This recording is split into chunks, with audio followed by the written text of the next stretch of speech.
Hello everybody, my name is Manuels and welcome to another Eternal news video. So we just got a new patch with two new promos that you can see here.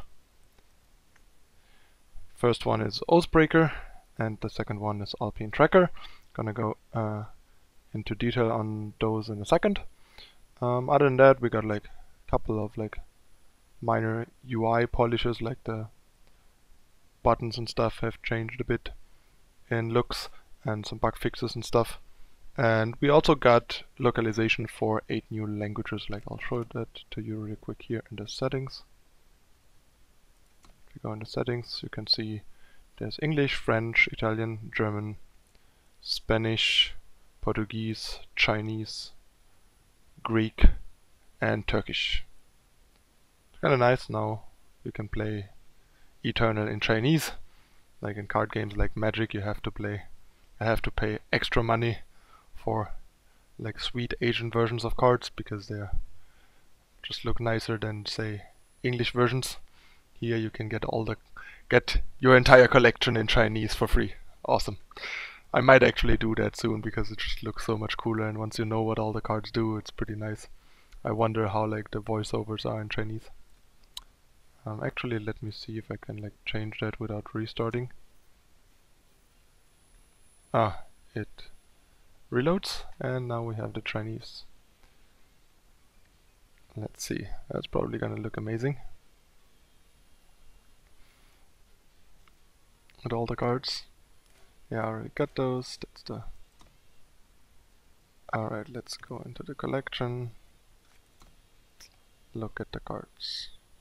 Like, look how awesome this looks. Like, I am so gonna play like this.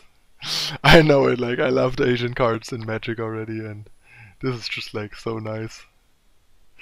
I'm definitely gonna play like that. Screw English. If I can play the game in like Chinese, that's perfect.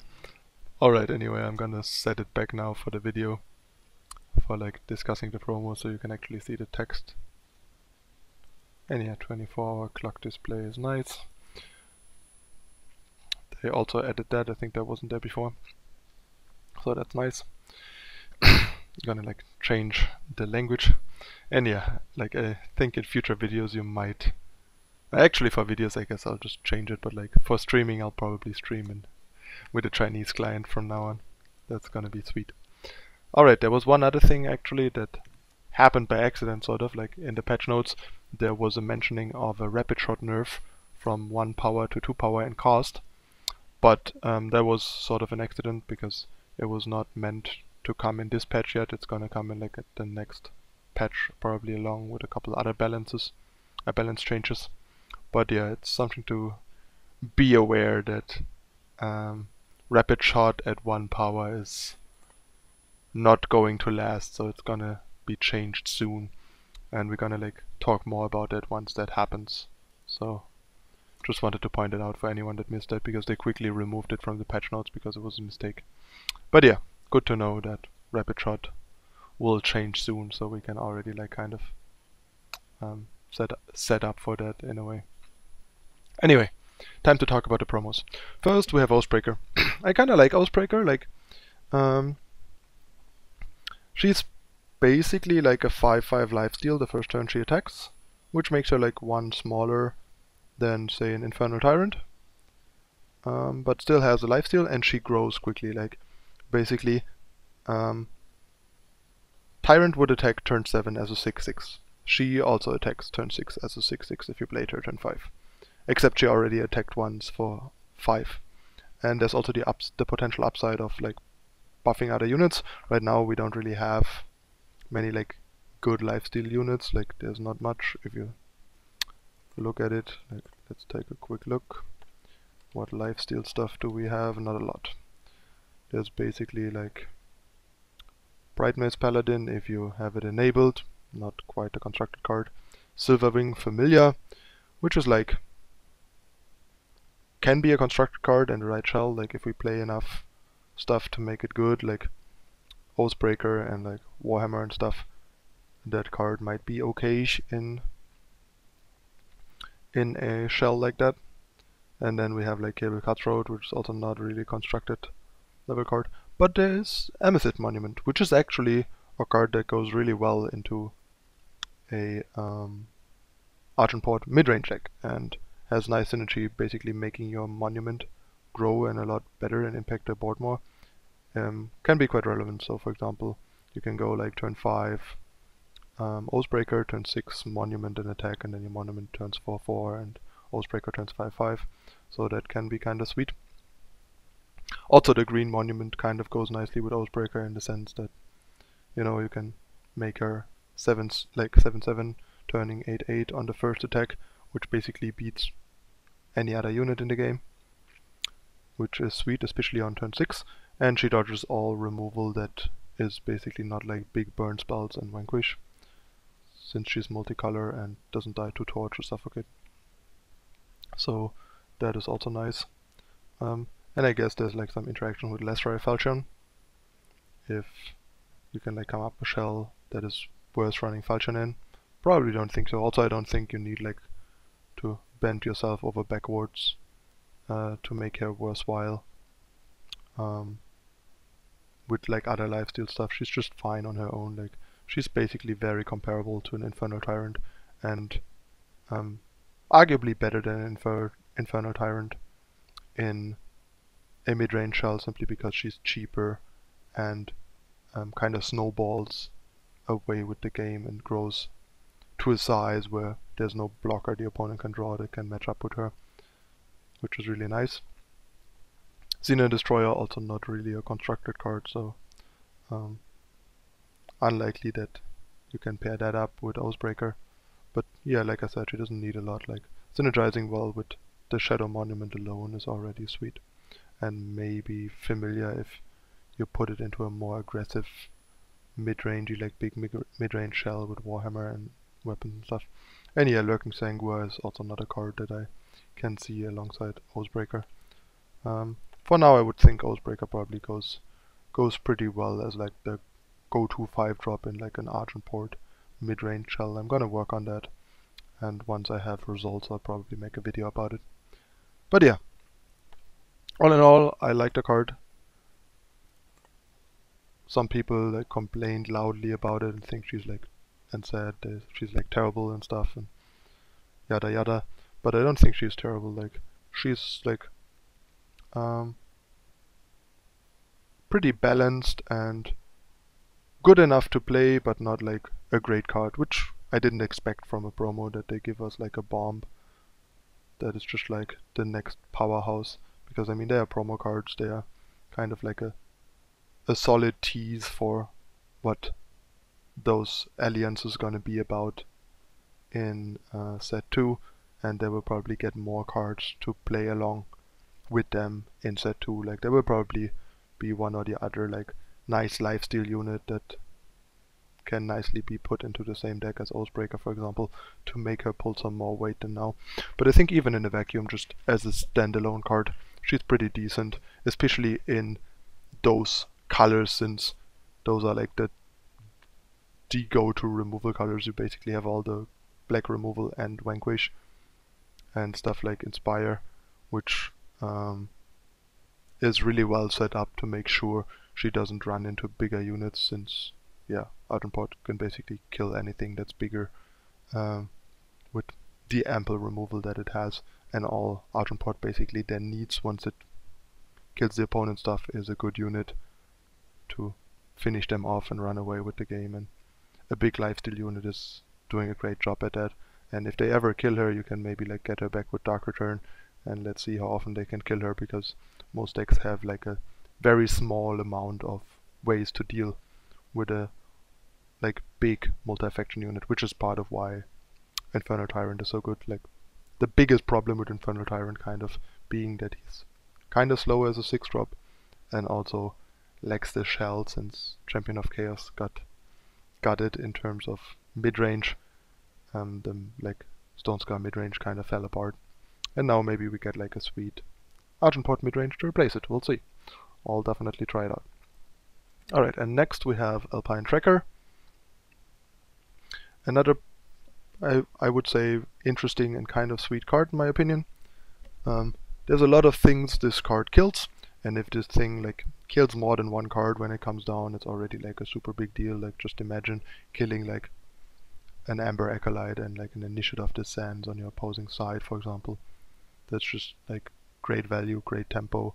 Sure, the card dies to Torch, but since it has a summon trigger and also has charge, you can kind of like either bait torches earlier with drops before that, or simply like time it so that you might get an attack in. The card kind of seems appealing for like Warcry, but it might be hard to like get enough good Warcries in a deck that wants this guy. But it's definitely like a pretty interesting and sweet card. It's like pretty versatile and gives Skycrack, which seems to lean towards a bit more aggressive, burny tempo style play style. Some really nice tools. It's also really nice against like armory type stuff. The ping kills off an unenhanced Runehammer, even if they torch the tracker, and if they don't torch the tracker, you're basically looking at 4 haste, like 4 charge damage at the opponent's weapon, leaving behind a 3/3 body. Kind of like a different take on Bandit Queen, sort of, in the Skycrack flavor, basically. And yeah, I think the mini lightning storm attached to it is kind of a big deal. There's a lot of things this clears. This can generate a lot of tempo and like even card advantage and stuff. So I mean, we all know how good the ability on Black Sky Harbinger can be, and that's largely like mitigated and balanced by the fact that it costs 6, and a lot of things it kills already dealt a lot of damage at that point. But once you basically can do that on like turn 4, that's like a whole new level, like against decks like Praxis Tokens and Shimmer Pack and stuff. Also pops all Aegises, even face Aegis, clearing the path for like Obliterate on turn 5 and stuff. Just like a lot of things that the card can do. It's another one of those cards that's like not obviously powerful, but has a lot of like interesting things going on, interesting angles, and gives you a lot of play and a lot of like tempo and even board advantage and card advantage swing potential. It's another card that's pretty interesting. It's like a little harder to make work, I think, than Argenport right now, because Fire and Primal are kind of like both support factions, support colors at the moment. So pairing like 2 support factions, support colors together might leave you with some trouble that is hard to solve right now until we get like more Skycrack stuff. But I am fairly certain that this card is gonna be a card that we at the latest, when we have all the set 2 stuff, gonna see quite a bunch of, because it's definitely has all like the marks of like at least a constructed role player, maybe more than a role player. Just of like how many things it can do and how flexible it is, even though it doesn't shine from like raw power, but it doesn't have to. Like not every card needs to just be like raw power, raw stats like Sandstorm Titan. I mean, it's the same with like Bandit Queen or stuff. Those cards are not like raw stats, but they provide a lot of utility and tempo and stuff like that. So yeah, I really like both of the promos. I actually like them a lot better than, say, a Sindel, which I still think is just like a bad concept in a way, since ramp this late in the game and ramping into ginormous amounts with like under a very slow and conditional situation, and then even reliably being able to take enough advantage of. It's just a lot of ifs, while these 2 cards are just like good cards in their own right, basically, that can do a lot of sweet things for the right deck. And yeah, I actually like both of them, unlike a lot of people that have been complaining after they saw them and were like, oh, they suck, because they apparently expected like an Argenport and Skycrack powerhouse turning like a non-existing Skycrack deck into like a top deck or whatever, and kind of the same with Argenport. And I think actually, whilst Alpine Tracker might not be able to spawn a top level Skycrack deck of any sort, it might still give us like a decent starting point for like a Skycrack deck that might become a good deck once we get set 2. But I actually think that Oathbreaker might actually be like enough to provide us with like a good, strong Argenport midrange deck that might kind of fill the void of the shadow midrange decks right now, because there's not really like an established major shadow midrange deck. I tried to do that with like Xenon and Feln. Feln had its own issues.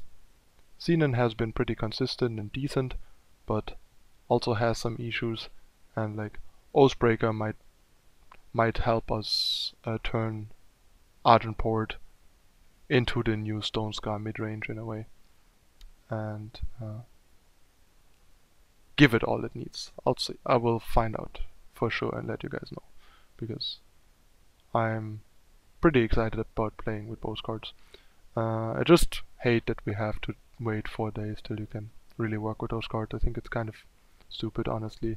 Like, it's like, hey, here you have these 2 new cards, and now you have to wait 4 days till you can actually use them, because most of those cards are like playsets. Like you're not gonna play a deck with like 1 Oathbreaker. You're gonna play a deck with at least 3, probably 4 Oathbreakers.